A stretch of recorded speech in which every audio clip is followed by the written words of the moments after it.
We're back again. Yes, Got a very special guest today, guys. His name is Josh Ramsey. He is a freshman center back at Notre Dame. Well, no longer a freshman, technically. I mean, you're kind of in between now, but what a freshman year, man. What a freshman year. Josh, I've been training you for a few years now individually. It's been a pleasure getting to know you, and I'm really excited to sit you down and hear more about your experiences this past year. But before we get started, man, what do you think of our setup here? It's nice, right? Pretty dope. It's getting there. Moving on up. New and improved FootyPOD, guys. Taking baby steps. Still got a big blank wall that we got to take care of, but hey, we're working on it.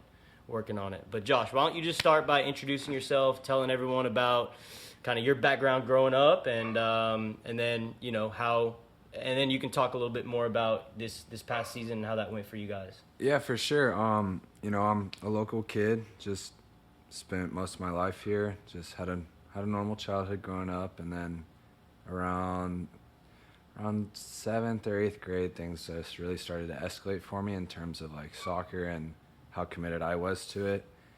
And I'm just really blessed to be where I am right now. Words can't describe it. It's just been unbelievable. Unbelievable journey so far. Honestly, if I would have had the same experiences that you had, I'd probably respond the same exact way. And what's crazy is it's only going to get crazier for you. Hope so, yeah. Buckle up. Yeah, absolutely. So the main topic of this episode, the title is How to Be a Champion, right? And so I wanted to bring you on to talk specifically about that because of just your mentality, your mindset. We've, like I said, we've gotten to know each other pretty well over the last few years, and I just am really fond of the way that you just look at life, the way that you approach everything that you do. To me, being a champion is not about trophies, medals, but it's about your character, your mentality. So why don't you first just talk about like the moments that you've actually been a champion, right? Yeah. Where you can actually identify as a real champion, where it shows up on reports of games, of tournaments, things like that.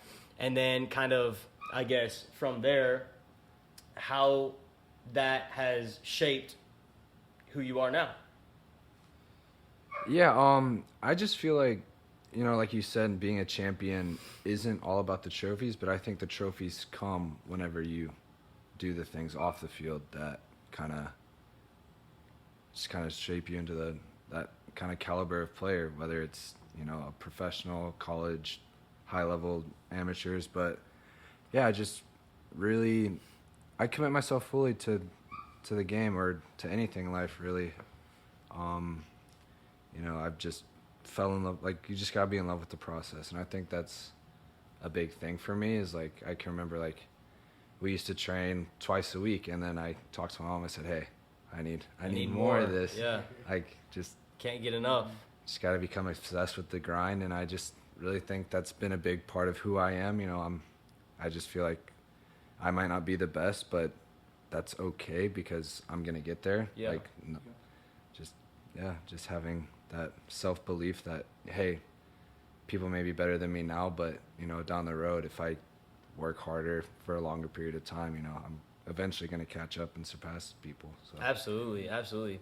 Yeah, that's one thing that, I tell the kids that I work with a lot. It's like literally anybody can go pro. Anybody can play at a high level if they dedicate themselves to it. But you got to really be all the way into it. You can't half-ass it. Like if you're committed, you put in the time, you have an opportunity. And it's just about staying consistent. So, looking back at your time, in high school, club, you played for a national championship team in Solar. That's something that not many people accomplish. And I know that you had, a team of pretty much all Division I players, yeah. right, who all have gone on and had their own experiences. But I guess what did you notice about the social dynamic of that team that made you guys champions? Those were my best friends on that team. Yeah. Like, it was funny, like, we'd go to that hotel, or we'd be in, like, California. That summer we spent maybe, I want to say 3.5 weeks in a hotel, just us in that bubble. And, most people you'd think, oh, you'd get tired of each other, get boring. But no, like, we spent every single second of those trips with each other as a family. And like, just, I have some of my best memories so far, just thinking back to those trips where we were just hanging out, whether it be, you know, setting up FIFA tournaments or watching Champions League games together, just always being around each other and always hanging out. It's just like, that translates to the field so much. It's just like, you know, I'd die for the guy next to me every single game. We're playing for each other. And I think the biggest, like, the game that really, like, highlighted that the most was our first game of playoffs. And we're going up against a Seattle team. They got 5 homegrown players, you know, favorite to win the whole thing. And, you know, I remember before that game, we just got together and said, hey, sure, they have these names, but we're a family here. Like, yeah. Nothing can break that. Nothing can break that. Yeah. No team in the country has that. And we went out there and we beat them 4-0. And just from there, you just knew we had something special. And what round was that? That was first game of this tournament. We were in the so-called group of death. You know, Wow. That whole run we played Seattle Sounders. We played a team with the #1 goal scorer in the country. We played Montreal Impact. We played FC Dallas. We played LA Galaxy, just knocking off the Giants really one just, by like, one. set the tone for the rest of the competition. For sure, absolutely.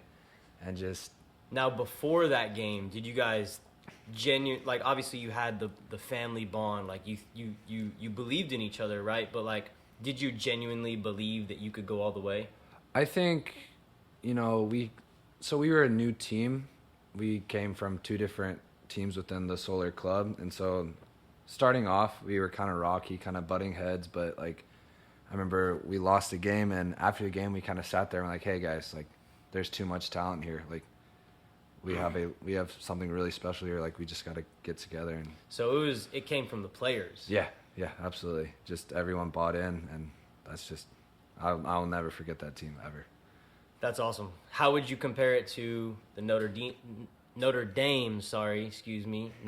team that you were just a part of? You guys just made a run all the way to the Final Four, which is super impressive. And to do it in your first year is, you know, you got a lot to live up to now. Like, the expectations are a lot higher. So did you notice anything different in your first year with that team dynamic as opposed to the last championship team that you were on? It's funny because we kind of had a similar experience with that whole, like, we didn't have a great start to the season. You know, we were projected to be last in the ACC. Nobody expected anything from us. And, you know, we just kind of had that chip on our shoulder, like, the entire way. And we started off rocky. We had a 1-3-1 start. And, you know, it came from our coach and our players. We were just like, hey, like, you know, this is going to happen. Like, we just got to trust in the process, basically. Yeah. And that's the biggest thing that I can remember. Like, similarities between both these teams is that it's just nobody was bigger than the team. Everyone bought in. And I just think that's really special. Like, if you can get players like that who can buy in and just work hard for each other. And I think that has a lot to do with the different cultures and like soccer in general, because we played teams that had a lot of talent, like Pitt, for example. Yeah. Most talented, most feared team in the country. Like, we went up there and they had a 22 unbeaten streak, and they sold out that stadium, and it was just packed. It was nuts. And just to see you guys beat their ass. Yeah, just, you know, I remember before that game, everyone just had that look like, we're going to go out there and kill these guys. Just the stage was set. You know. And that was the first time you guys played them. That was the second time. Oh, that was the second game. Yeah, so. What was the result of the first time you guys played? So we beat them 1-0 in extra time. So you beat them all 3 times. We beat them all 3 times, yep. That's hard to do, man. That's very really hard to do. Even beating a team twice in one season is hard to do. I know, and it's funny because that Pitt series will always be kind of, I don't know, personal, I guess, because the year before they beat us 3 times in a row. Really? And so, like, just. So now they're gonna be coming back next year. Right? for sure. But so will we, you know. Yeah. Just. So, you know, you obviously just mentioned a few similarities in the 2 team dynamics. Like, obviously, you know, players buying in is super important, but also players taking ownership is super important. Like, you can buy into something and you can go with the flow, you can do what you're told, but at the end of the day, if you don't like fully take ownership of yourself and your team, then you're never going to maximize your potential. And I think that piece of it, from what I heard you say, is probably the most important piece. Absolutely. With this last year in Notre Dame, there wasn't a single passenger on that team. Like, whether you played 90 minutes or you didn't play at all, everyone still showed up and gave it their all every single day. And I think that's what helped build our strong culture that we have, and I think laid the foundation to the success that we had. Like, even when we were losing games, like, we still stuck together. I remember away at Kentucky, it was like the third weekend, and we lost against IU in our opening game, and then we beat NIU, and then we went to Kentucky, and we just didn't show up to play that game. Just, it was an off day, and I remember they had a pretty full stadium, and just after the game, just hearing them going, just like saying hi to their fans, and their fans just like chanting them. It's just like, we just kind of sat there like, let's just remember this feeling. Yeah. Like, let's just soak this in, and then back to work tomorrow. So like, obviously taking ownership whenever things are going well is critical, but even more so when things don't go well. Like, can you take responsibility for mistakes that you made, like the things that you could have done better? Absolutely. Like, it's easy to do all the hard things when you're winning, but like, when you're losing, it's tough to get up for those 6 a.m. lifts or those extra training sessions with the captains. But you have to do it. Yeah, absolutely. I mean, and I can speak from experience this season. I coach your younger brother on my ECNL team, DKSC U16 boys, and he's actually a U15 that's playing up. He's a goalkeeper. He's really developed a lot so far this year, and looking forward to continuing to see him develop. But we started really rough, and these players that I brought in were all players that I believed in and I thought would fit my system very well, but had no prior experience playing at the top level. For sure. And so for them, they're all coming up to a new level that they've never experienced before, and they didn't really understand what it took to be successful. And we started, we played a preseason tournament, showed pretty well, got knocked out in the quarterfinals, and we probably should have gone a little bit further. But then we pretty much started our ECNL season right away. Like, we had no other games to really warm up for it. And we started our season 0-8. 0-8, like 0-8. 0 wins, 8 losses. That's tough to take, man. That's tough to take. Like, especially for kids that age, like, they don't see past what's happening right now. Like, they can only see, the horizons are very near for them. Like, you can't see off into the distance. They can't see what the work that they're doing now, how it's going to pay off later on. For sure. And so that was the message. It was just constantly like, keep working. And then obviously, when there's little behavioral issues, things like that, that's when you have to kind of lay the hammer down, just set the tone a little bit. But we turned it around, and slowly but surely, like, they started to believe, they started to, work for each other. They started to want to do more. And we went on a run of winning or losing only 2 games in our last 16 for the end of the fall season. And that's like, no one expected us to do that. But, like you just said, it's a matter of just, when things are getting hard, continuing to stay consistent, continuing to do the work, and understanding that if you do that, it's not just always going to be the way that it is, right? For like, sure. Things might not be going your way, but if you are consistent, if you are doing the right things, eventually they will turn around. Of those 8 games that we lost, could have won probably 6 or 7 of Absolutely. them, right? And so, there's that to it as well. If we would have just won maybe 3 or 4 of them, I mean, it's a completely different vibe around the team. But we lost all of them. And so it was tough to dig ourselves out of that hole, but all you got to do is just focus day by day. Just chip away at it. slowly start digging yourself out of that hole, because it's not going to happen overnight. So, obviously with them, they still have a long way to go. They're still very young, and understanding like really truly the work and the discipline it takes to get to your level is going to take more work for them. But we've started to make that progress, and your brother's been a huge part of that. And I know you've been seeing what we've been doing from afar. And, like I said, it's just I knew that we were doing the right things. So that's why it never broke my confidence, because I've been through that. I've been kind of where you are, maybe not quite at that level, but I know what it takes to be that, and they don't quite understand that yet. But for me, it's just about staying consistent in my message, staying consistent in the energy that I bring to them every day, and eventually they'll get it. It'll click, So even just doing a podcast like this, they'll hear it, they'll listen to it. They're gonna want to hear what you have to say, and just exposing them to more and more of that just mindset, like,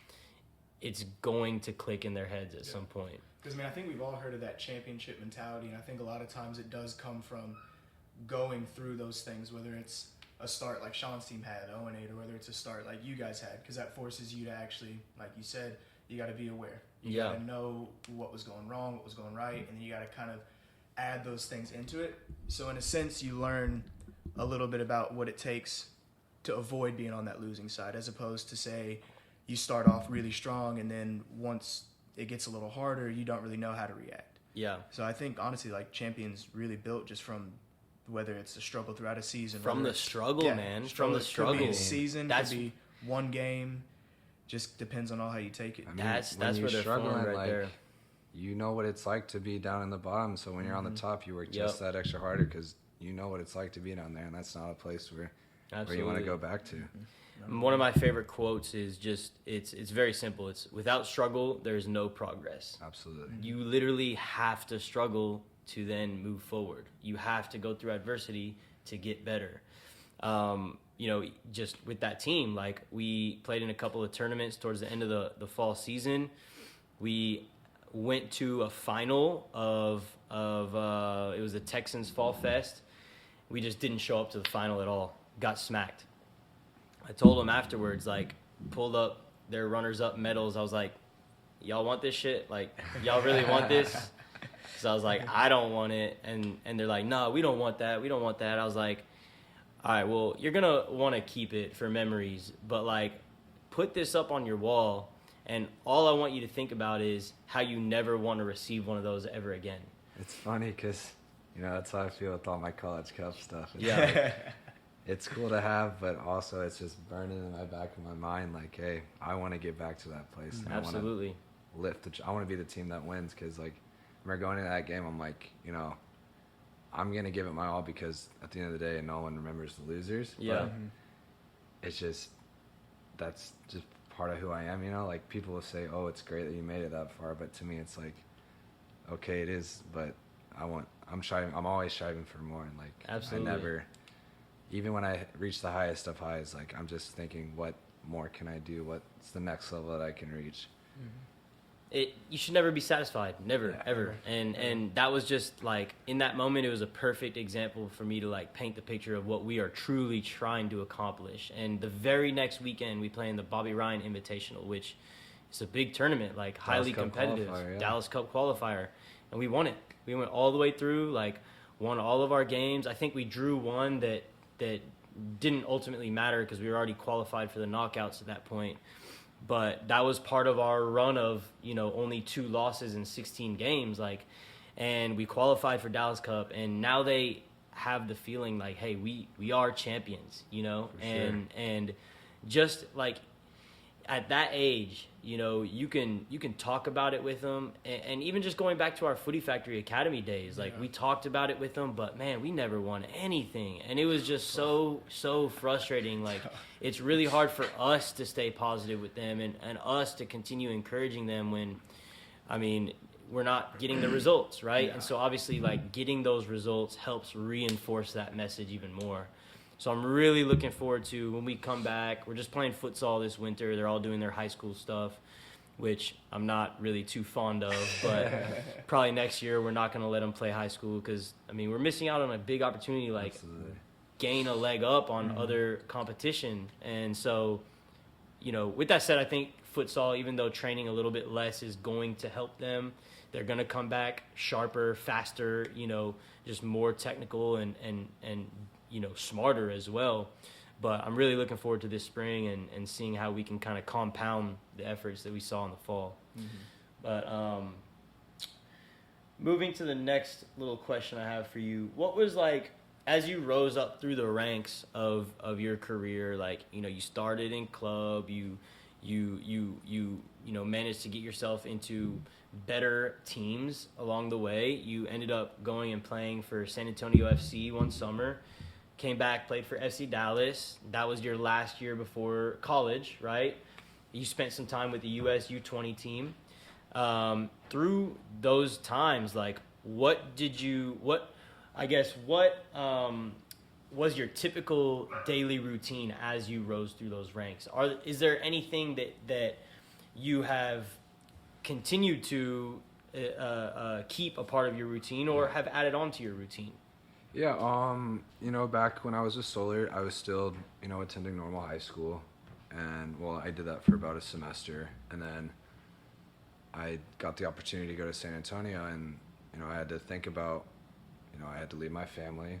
I had to leave my friends. I had to, totally have another level of commitment. I lived by myself, and just had to really look after myself and learn, like, different habits that I needed to pick up from the other guys. But, to me, I saw that I had kind of reached my ceiling at this youth level, and I needed more development and time and, like, at a different level. So, like you said, like, there's no progress without struggle, and I just really... So you wanted to immerse yourself into an environment where you were definitely going to struggle. Absolutely. Yeah. So I made the switch to online high school, and just the rest just kind of took over for itself. But I learned a lot of lessons. I learned a lot about myself first and foremost during my time in San Antonio, and I just got to be surrounded by these ex-MLS, ex-First Division Europe, still professionals, still with that drive, to compete every single day no matter what. And the biggest thing I learned is, like, how much of a struggle it really is, because it's a full-time job. Yeah. Like, kids really don't understand, like, what that looks like. I feel like, they're used to just, 7:30 at night, I have training, whether it be Monday, Wednesday, Thursday, or 5 days a week. But, just being in that environment where every day I'm getting to the facility, an hour before training starts so I can get a good breakfast. Get your treatment. Get my treatment, get in my right frame of mind, and just seeing what those guys did, like, I had a dude on that team, he played in Schweinsteiger's testimonial game, like, he played That's wild. Champions League football, and it's just, like, seeing what he did every day and, like, how he did it. Like, it's just a professional. Like, it's like, your parents go to work from 9 to 5, and they're there to work, and it's the same thing, but in soccer. Yeah. Like, it's work. It's work. Yeah. And I just remember, being disciplined enough, hey, I have to be in bed by this time so I can wake up at this time so that I can start my routine. It's just, I really became conscious of everything that I was doing, because I knew, like, it's going to take every single, like, part of me to, and the sad thing was that I was doing all those things and I didn't see a minute of the field. And it was just like, okay, like, people give up so much just to be a part of these professional teams, and it still takes another level to, strive and to actually be successful at that level. Professional, yeah. But to me, I understood that, like you said, like, I've always felt like I've had a big, like, I could see past my horizons. Like, I can see, okay, this is going to help me because I'm getting exposure. And at the time, I was 17, 18 years old. And, I mean, I'm only 19 now, so not much of a difference. But doesn't seem like it.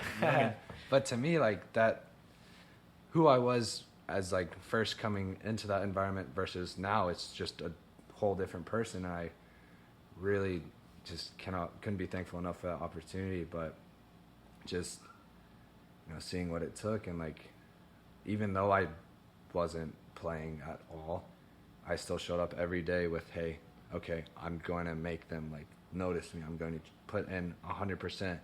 And, you know, it might not pay off, you know. I might not ever see the field, but I know that personally this is going to make me better, and this is what's going to, like, maybe not now I'm going to play, but I know in 2-3 years, then I'm going to have a whole step above, like, people my age, and I just...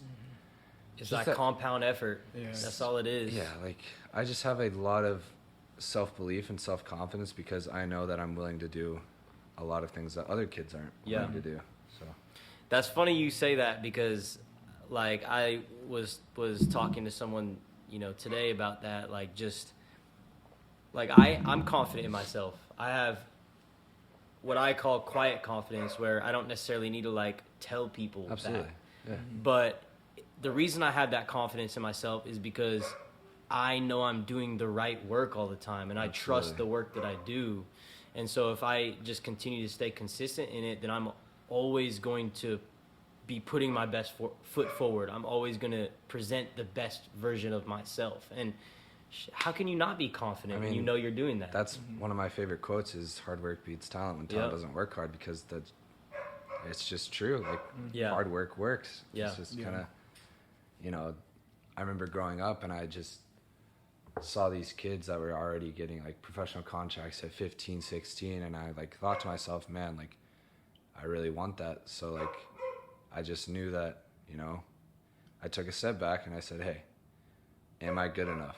Yeah. Not right now. Yeah. And that's what some kids really need to, I think everyone really needs to have the confidence in themselves to be able to take a step back, be like, hey, I'm not good enough right now. And I remember I was talking to my mom. I said, I really want to do this thing. And so I sat down and I made a list and went down the list of things that I want to get better at and things I want to improve on. And then just checking off that list and just constantly making improvements and never staying, not satisfied. That's not the word I'm looking for. 'Cause, like, you know, you should be, like, I'm satisfied with where I'm at Notre Dame. Like, obviously it's an unbelievable, like, opportunity for me, but at the same time, I'm still always reaching for more, and, like, just I feel like that's something that a lot of people struggle with. Is it's okay to have confidence in yourself, but still know what you need to work on.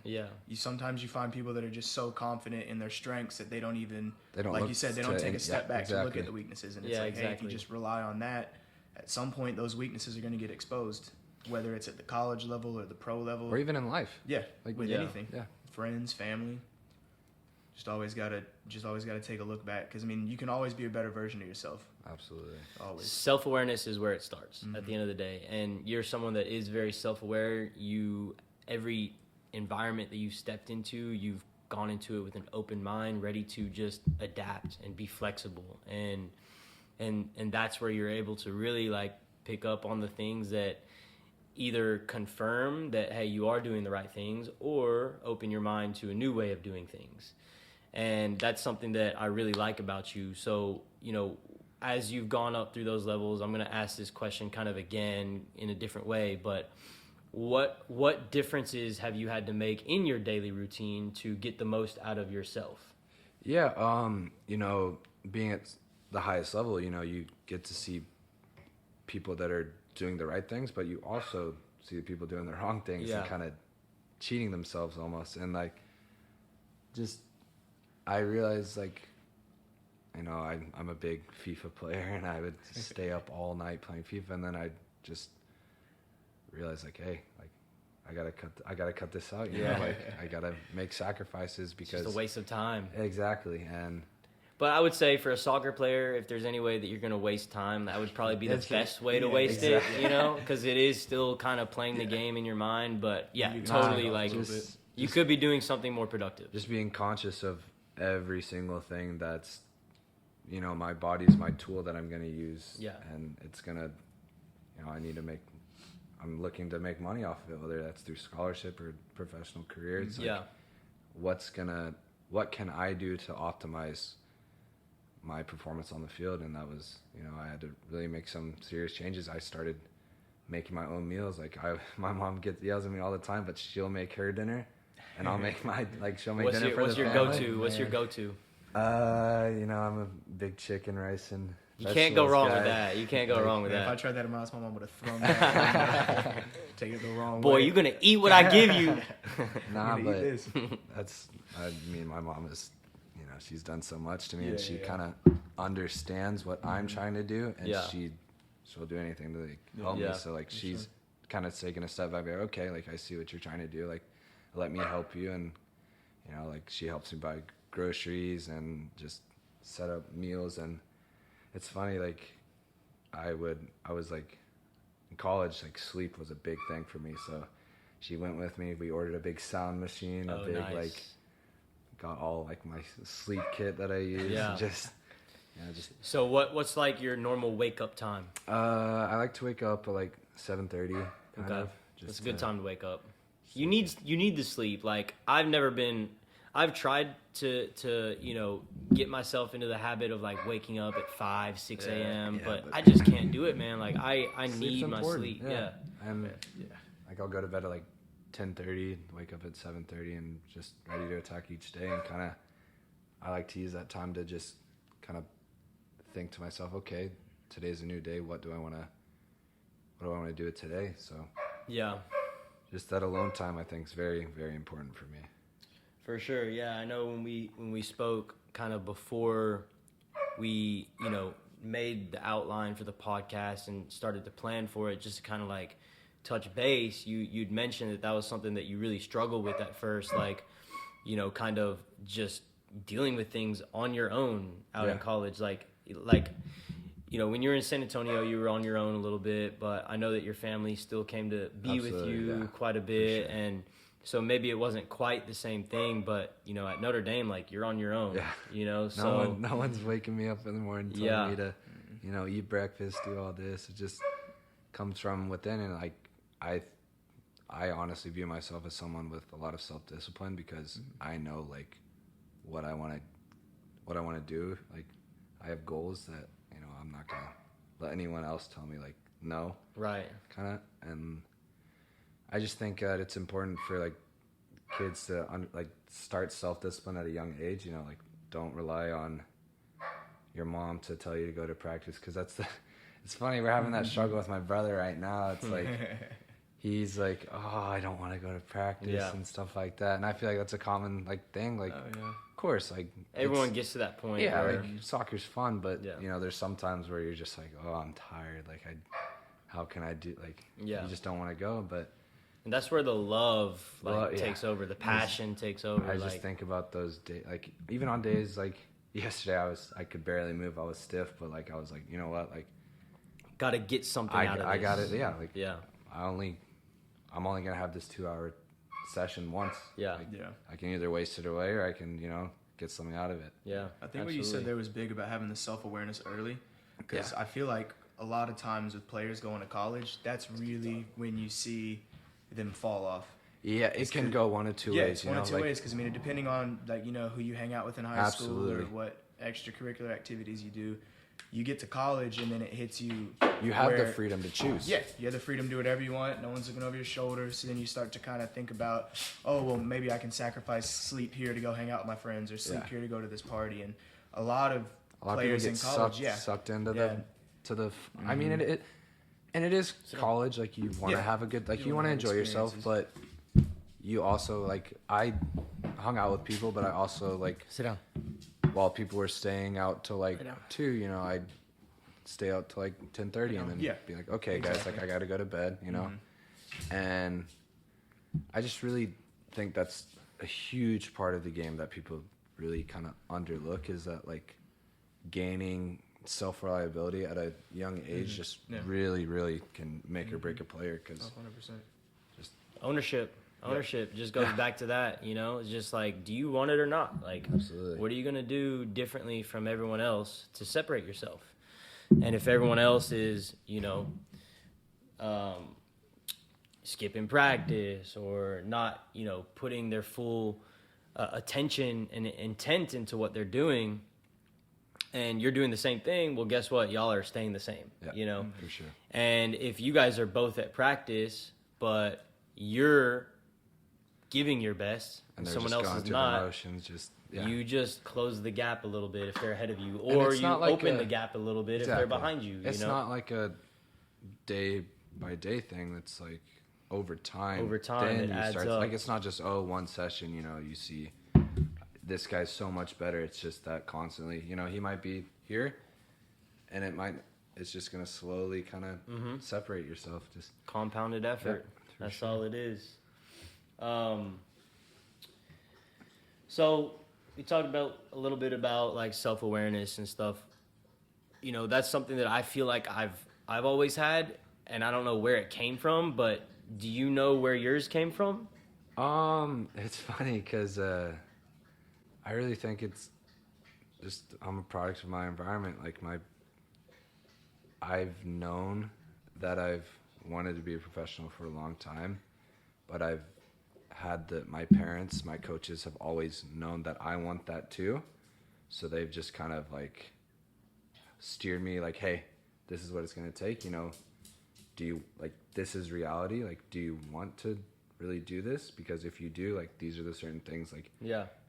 I'm going to have to, you know, go to the gym for 2 hours every day after practice. I'm going to have to, you know, not go to normal school, not have a normal childhood, not be able to go on like family vacations all the time. Not go out and party, not commit yourself to like a girlfriend who's gonna like, you know, Exactly. need time and attention, right? Like, not that that's a bad thing. I'm not saying that you can't achieve. No, you're totally right. But like, But those things are it's the great. truth. Those things are like, you can have those things. That's Yeah. okay. But Yeah. you want this, or you say you do. So do you like? If you want, you know, a professional career, or be the highest level player that you can, like, Yeah. it's just you got to pick and choose. And if you are gonna have a girlfriend, are you gonna be able to communicate with them well enough so that For they sure. understand what you are trying to accomplish, and then not only do they accept it, but are they gonna support you through it too? exactly. You know, because then if you can find that, that can just elevate everything that you're doing. And like, I think what I've done a really good job of over, like, and my family's helped me a lot, is just eliminating distractions. Yeah. And I kind of, at the beginning of the year, I kind of got a little bit distracted. Like, not totally, but like, my performances weren't as they were later in the season because I kind of realized, like, I kind of had this moment. I remember my dad calling me. He was like, "You look kind of tired out there. Like, what's going on?" And we had a conversation. Like, yeah, I just been getting sucked into like the kind of college life, like staying out super late. And I was like, you know what? Like, this isn't, You want to just invite her up on the couch, see if she'll just lay there? Got a fourth member now? Yeah. Mila. Mila, welcome to the show, Mila. Footy dog. Yeah. and She I, felt left out, so we had to bring her out here. you know, I kind of just had this moment of self-reflective, like, just kind of sat in the mirror and was just like, hey, like, what are we doing here? Like, do I want to be a normal college student with that? And that's fine. Like, Yeah. that's okay. That's okay. Like, you If know, that's what you want to if do. that's what you want yeah. to do, like, it's okay. But I realized, like, no, like, I'm different than everyone. I want to be that high level player. And it's like literally the next game, that's when everything kind of took off for me. Nice. It's good that your dad was just straight up with you, you know? A lot of parents would be like, I remember tough that game, phone Josh. You'll call. be good on the Yeah. next one. It's like, Yeah. Josh, Yeah. hey, you been sleeping or what? Let's get this together. Absolutely. Exactly.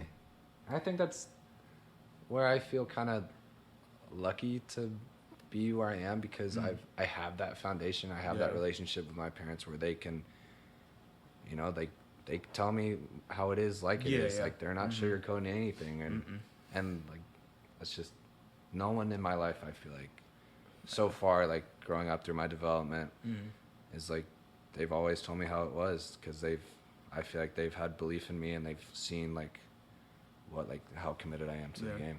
You got to get used to that criticism early because where we think you're headed, where you're probably headed, you're going to see it on Twitter, Instagram from all the fans, letting you hear it. Oh, that's true. One That's bad true. performance, they're going to be all up on you like that. Yep. So definitely knowing how to take For sure. the criticism now, not even necessarily criticism, just knowing how to take honest feedback from Exactly. people and Exactly. use it as a way to kind of give yourself some fuel or boost yourself. And the thing, like, the way I look at it is like, okay, if you ask for feedback, be prepared to get your feelings hurt because No. if it's really if someone's giving you true and honest feedback, then sometimes it's not going to be, oh, you're doing great. Sometimes let's pick it up. Like, here's what you need to do wrong. And it's taking that information and not being like, no, like, you're wrong. Like, I'm a perfect player, you know, like, it's being able to be like, okay, like, take a step back, look at yourself and be like, you're right. How can I get better? Don't sulk in the moment. I'm always like thinking, like, how can I take someone's feedback, and then I always make a plan of how I'm going to improve on it. Sounds like you're living the right way, Josh.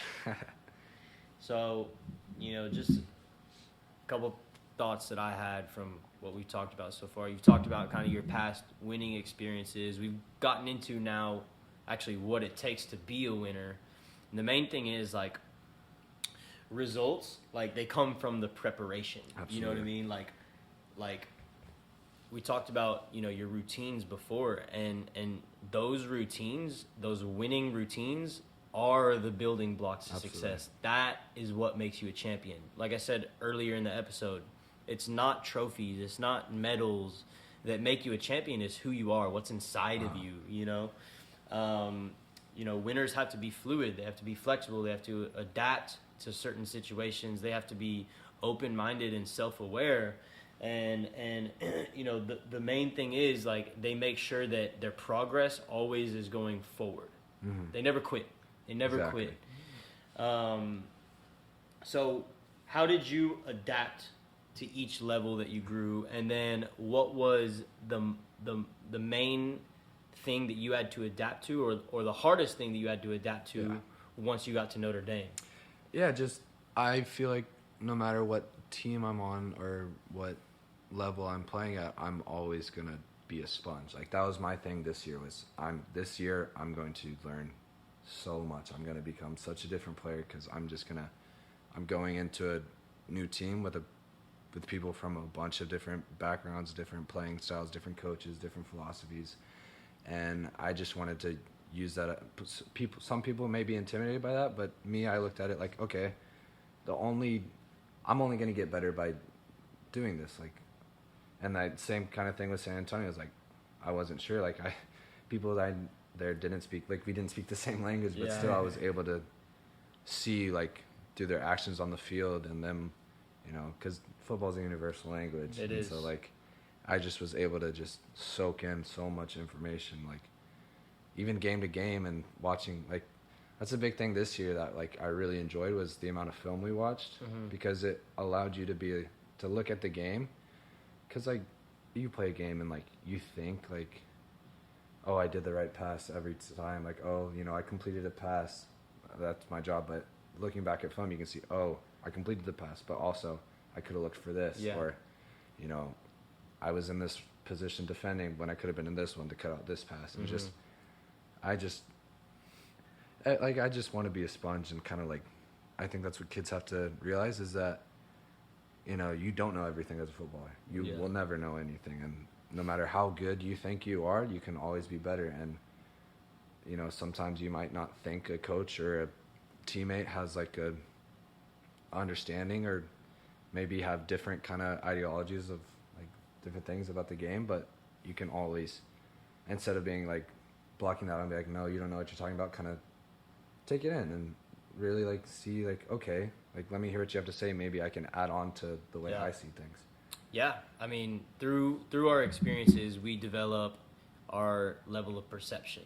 And so it's like, what can you take from people to help develop that, and then what do you want to leave behind that you don't really want to have a part of your being at all? It's funny, like, every environment I've been in, I've always, you know, wanted to take a piece of each person I dealt with me. Yeah, absolutely. And for managers as well, like, you know, just using, like, Pep Guardiola as an example, arguably the best manager in the world. I mean, I would say that he is, you know, and he's one of the ones that speaks out the most about just not knowing everything, you know. And that's okay. Like, a lot of people, that scares them, but, you know, just, you got to embrace that fact.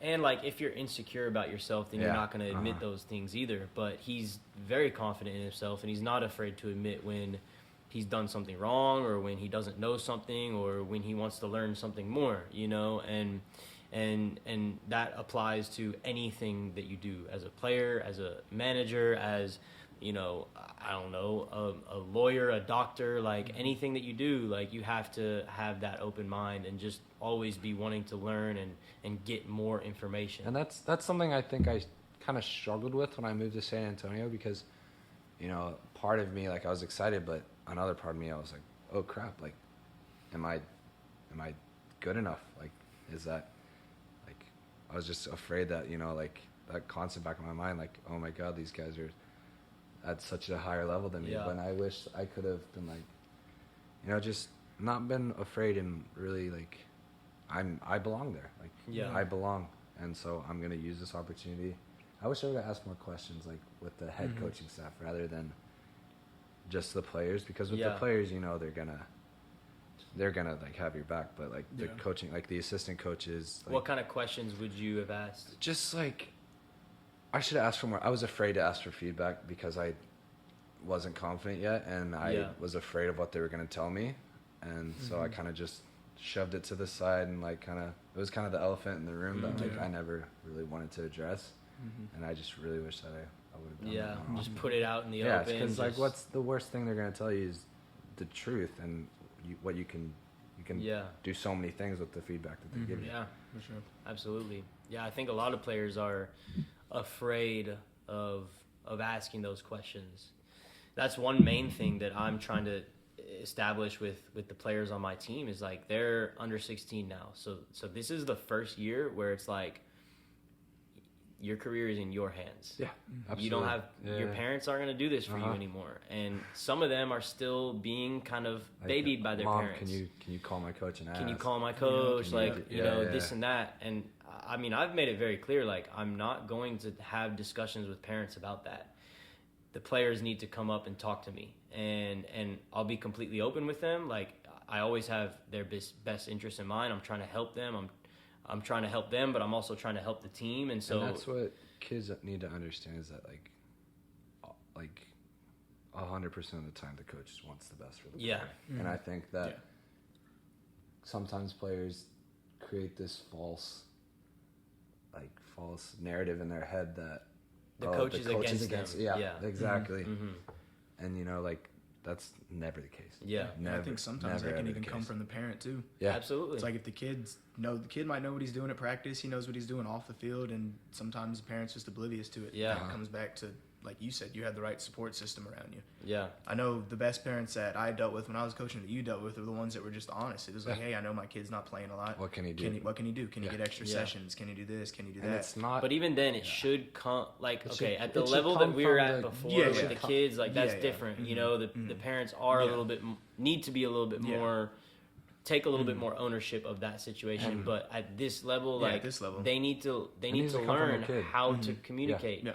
How to have those conversations. Like you just said yourself, like, you were afraid to have that conversation with your coach. And I'm happy with my parents, and like, I couldn't thank them enough, because like, they've done so much for me. But at the end of the day, like, it always was initiated by me, whether that was extra training sessions, whether that was, you know, I'm not happy right now, like, it's just, it always came from me. And like, they've helped me, and they've been like, okay, I'm not going to do it for you, but I'm going to show you the way. Like, I'm going to put you in the right direction, but at the end of the day, like, you have to take care of it yourself. Yeah. 100%. Yeah. And like, you know, it's hard getting that message through to them sometimes, because they don't see that yet. But when they get to that level, they'll understand, you know, that they're just so much more mature on that level than their peers, right? Because they've been forced to actually like communicate. And that translates to the pitch, because you don't have that anxiety of Exactly. you're just free to play. Like, Maturity off the pitch is always going to lead to more maturity on it, for sure. And at the highest level, like, the players that are mature, that know how to make the right decisions, that don't get flustered under pressure, that, you know, can make mistakes but then fix them, the ones that are consistent, the ones that have the right attitude, the right mentality, are always the ones that stand out. Because at that level, like I mentioned to you guys in training yesterday, at that level, everyone's good. Everyone's good. Everyone's Yeah. good. It's those things that make the difference, that create that longevity, that sustainability for your career. So yeah, I'm totally with you on that. So with one season under your belt now at Notre Dame, the expectations are a lot higher. You know, you guys went really far. It being your freshman year, like it's hard to top that. What are you going to do differently this year now? What are some things that you want to focus on to better yourself, to make sure that you're even more prepared to not just like match the level that you had this year, but raise it? Yeah.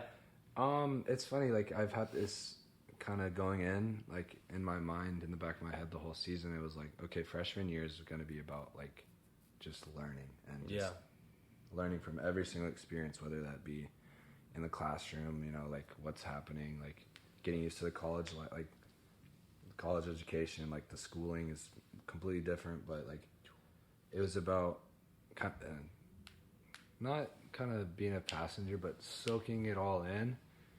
For the next year, is like for me, it's going to be about like kind of almost taking over. Yeah. Like I'm gonna. Because now you got to be the man, because your center back partner is graduating. Exactly. Yeah. So you know, it's just for me. I'm gonna take this year. I'm gonna feel like I have no words to describe our relationship. Like it's just been.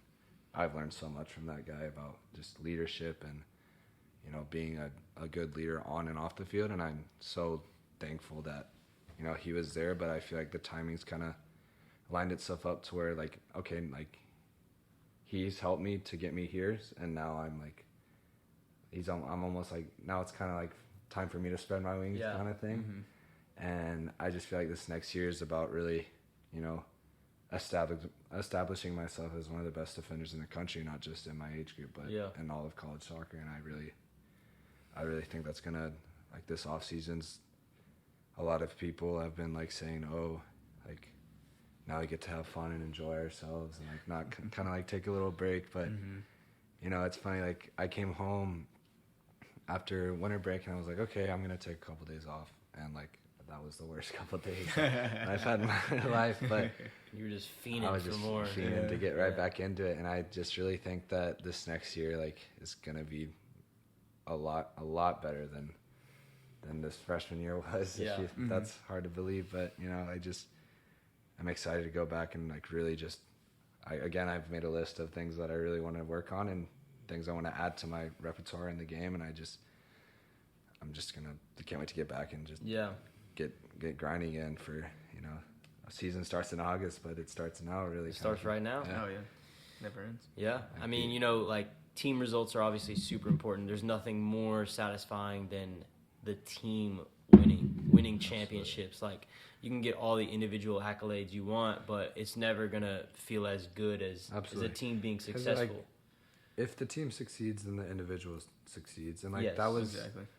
I had a coach, Diego Castro, and that's like he said, you know, like if the team does well, then the individuals will shine. Of course, and that's also true in reverse too. It's also true in reverse. If the individuals step up. If the individuals step up, if everyone is succeeding individually, then team success is inevitable.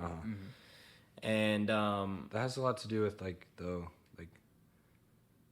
team, like at Notre Dame, everyone shows up to work every single day, and like they do it because of course they want the team to win, but also they want to be the best like player that they can possibly be. And like that's just been a huge thing that I've like seen, like, because like, you know, like youth soccer, like everyone's good, but you know there's those players that kind of like, oh, I'm just doing this for fun, all this kind of thing. But there it's like even the guys who play 0 minutes, like they're still working because they want to be starters. Everyone wants to play the whole game. It's just unbelievable to see the amount of effort.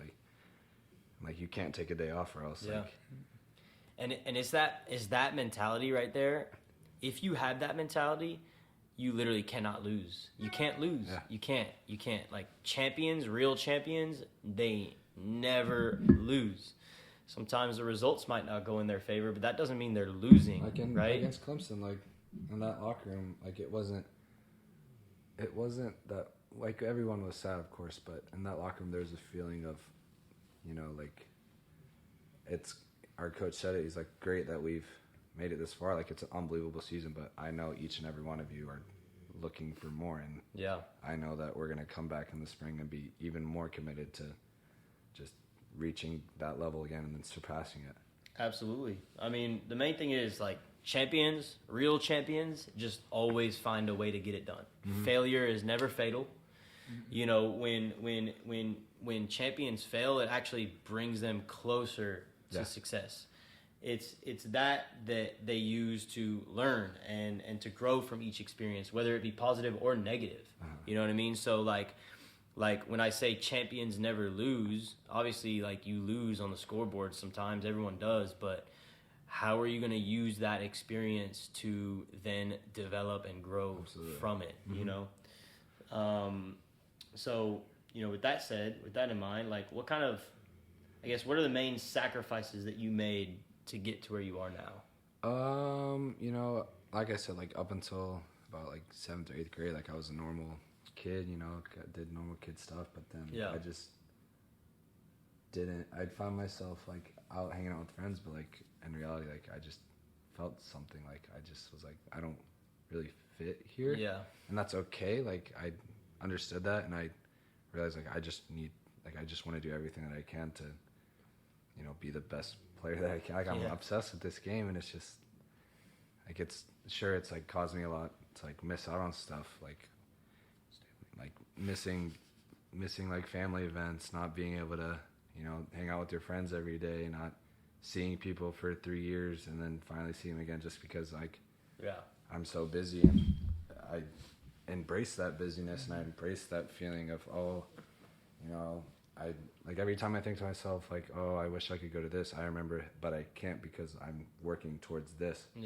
Like even like moving away from home, like it was my like senior year of high school, and I was like, oh, like I'm about to like go to college, I'm gonna like, I don't have much time left with my family, but like I understood like, hey, that's okay, like I can kind of do that stuff after I'm done playing, kind of thing.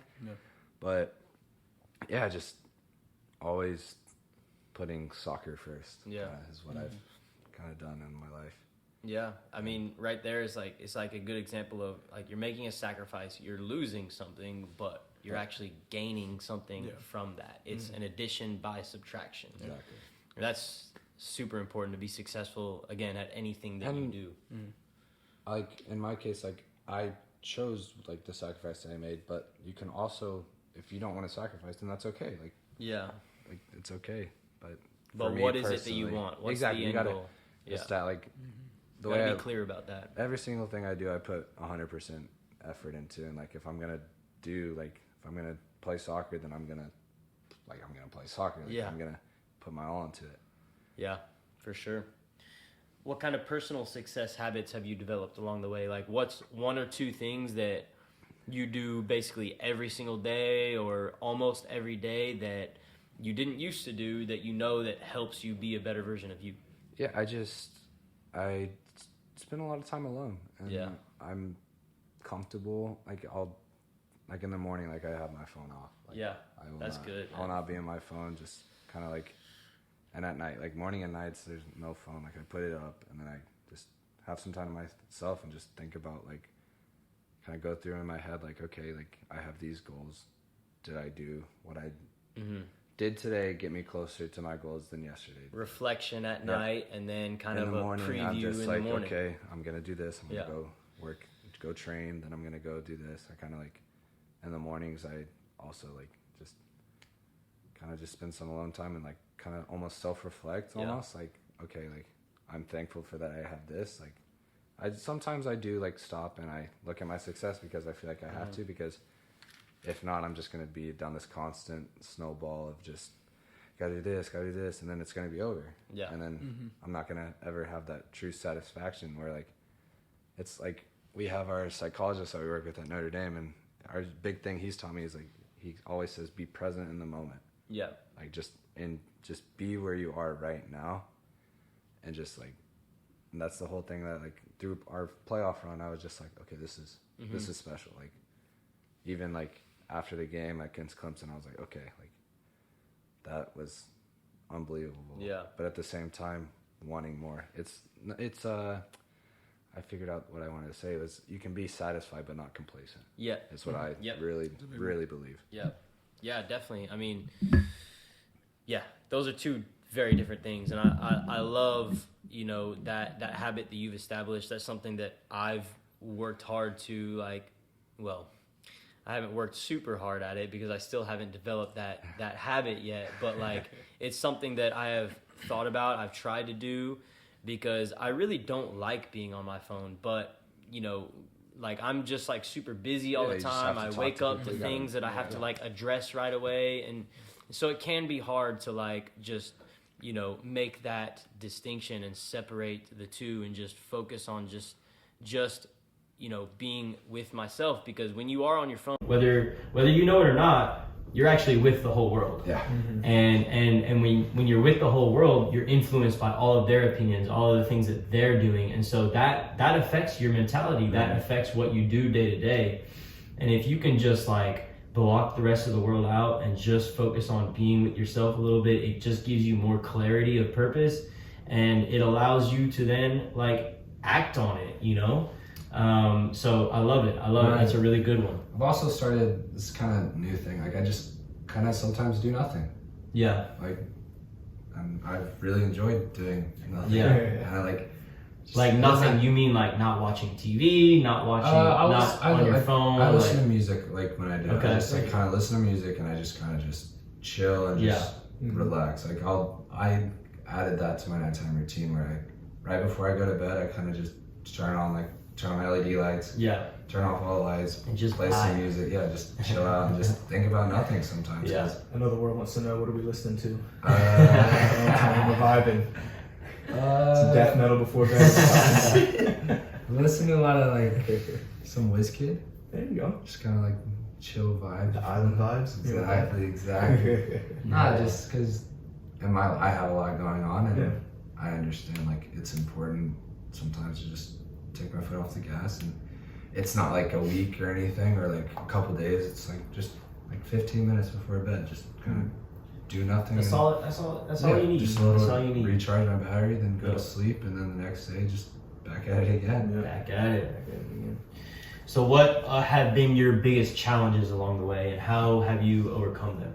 College is just a different thing, just both physically demanding and psychologically demanding, because, like, there'll be days where, you know, like, finals week was right in the middle, was right before college, like, the whole playoff run, it was getting ready for finals. And so, like, just balancing, you know, I have to, because if you don't get the grades, you can't play. So it's like, okay, like, I understand, like, I want to play at the highest level, so I need to be at the highest level off the field. And I think the on-the-field habits that I've created for myself have helped me off the field, and vice versa. Because, like, I just know I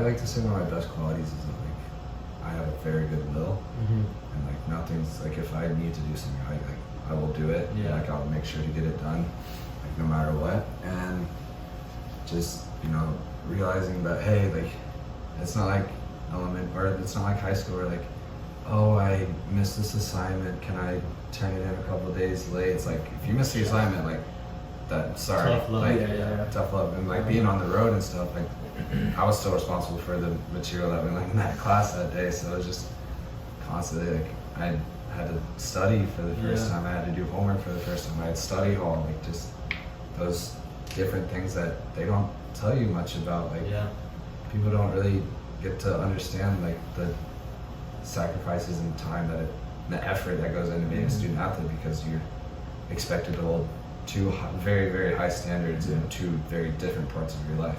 Oh, for sure. It's just ownership. It all comes back to that. So, last question, Josh. If you could go back to 12, 14 years old, right around that time where kind of everything was just starting for you. Obviously, you played soccer before then, but, you know, kind of at the beginning of everything, of your rise, you know, what advice would you give to yourself? I would tell myself, and I actually just started, I kind of already gave myself this advice and kind of started implementing it now, but, like, just to enjoy every single moment of it. Just, like, I love playing soccer, but there's so many moments where I kind of wish I would have slowed down and just taken it all in, whether that be, you know, that national championship run, whether that be like the national team camps, national team tournaments. It's like, just, I know like it's there for like, I'm going to places for like, if it's a business trip, I treat it a business trip. Like now in college, like I've kind of like, almost like kind of take, not a step off the gas, but like I've almost allowed myself to have more fun with the game. Because at the end of the day, it's a game. It is. Yeah. You gotta love it. That's love it. Just the moments, just slow Appreciate down. it. Yeah. Yeah. Never overlook something. Never just slow down and just really just enjoy every single moment, every single day. It goes by like I'm just now like figuring it out. Like people say, oh, time flies. Like it's just gonna be over like that. But it. So cool. I feel like I was really in college does. yesterday. You know, like it's 15 years crazy. ago? Yeah. Not quite. But hey, man, that's awesome. I appreciate your time, Josh. Yeah, man. I want to wish you like just all the best of luck this coming year. I know you're gonna kill it, and you know we'll definitely have to follow up with you sometime For soon sure. on FootyPOD. For sure. Thanks, for man. having me, guys. Appreciate it. Appreciate it, brother.